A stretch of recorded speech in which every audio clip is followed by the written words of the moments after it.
pasaría si te dijera que uno de los primeros asesinos en serie reconocidos de Estados Unidos construyó con sus propias manos y con años de anticipación un edificio entero pensando para que la gente entrara, pero que jamás volviera a salir?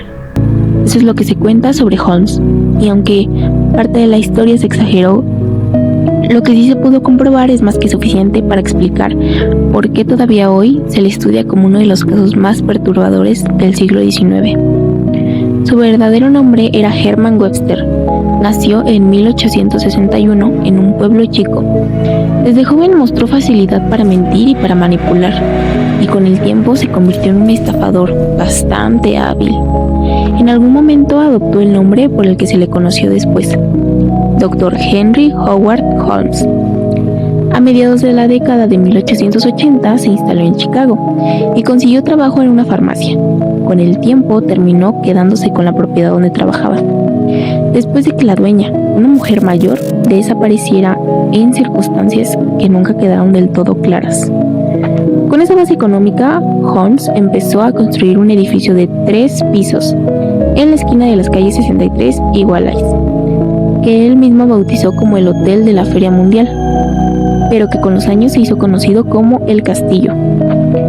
El edificio tenía algo raro desde el diseño: pasillos que no llevaban a ningún lado, escaleras que terminaban en paredes, habitaciones sin puertas y puertas que no daban a ninguna habitación. Con los años, la prensa de la época agrandó bastante esta parte de la historia, hablando de cuartos insonorizados y trampas mortales por todos lados. Los historiadores hoy coinciden en que buena parte de esos detalles fueron exagerados, pero lo cierto es que Holmes diseñó ese edificio de forma confusa a propósito, y lo usó como hotel durante la Exposición Universal de Chicago de 1893, cuando la ciudad se llenó de turistas y trabajadores buscando oportunidades, muchos de ellos mujeres jóvenes que llegaban solas a la ciudad. Durante esos años, varias personas que pasaron por el edificio de Holmes como huéspedes o como empleadas dejaron de tener contacto con sus familias. En ese momento, nadie conectó estas desapariciones entre sí. Holmes, mientras tanto, seguía sumando estafas, propiedades hipotecadas varias veces sin que los acreedores lo supieran, y desapariciones convenientes de personas que le debían dinero o que sabían demasiado sobre sus negocios. La caída de Holmes no llegó por las desapariciones en Chicago, sino por una estafa de seguro que se le fue de las manos. En 1894 armó un plan junto a su socio Benjamin Pitezel para que se fingiera su propia muerte y así cobrara una póliza de seguro de vida. Pero en lugar de conseguir un cadáver falso como habían planeado, Holmes decidió matar realmente a Pitezel, dejándolo inconsciente y prendiéndole fuego para simular un accidente. Para completar el fraude, convenció a la esposa de Pitezel de que le confiara a 3 de sus hijos, Alice, Neely y Howard, con la excusa de reencontrarlos con su padre, que en teoría seguía con vida y escondido. En realidad, viajó con los chicos por distintas ciudades de Estados Unidos y Canadá y terminó acabando con la vida de los 3. Un investigador de la compañía de seguros, Frank, sospechó que algo no cerraba en la historia de Pitezel y empezó a seguir el rastro de Holmes por su cuenta. Ese trabajo lo llevó hasta Toronto, donde el 15 de julio de 1895 se encontraron los cuerpos de Alice y de Nellie, enterrados en el sótano de una casa alquilada. Poco después se hallaron también restos del pequeño Howard en otra propiedad. Ese hallazgo fue el que finalmente conectó todo y llevó a la policía a investigar con profundidad el edificio de Chicago. Cuando revisaron el castillo con más detalle, encontraron huesos humanos, restos de ropa y elementos compatibles con instrumental médico.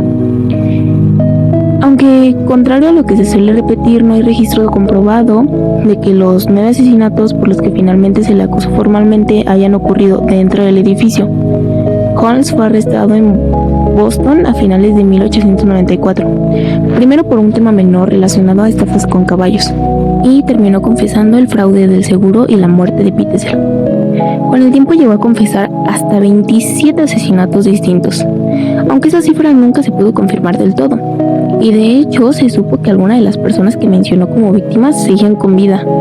La prensa de la época llegó a hablar de hasta 200 víctimas, un número que hoy se considera exagerado y sin sustento real. Fue condenado a la horca y ejecutado el 7 de mayo de 1896 en Filadelfia.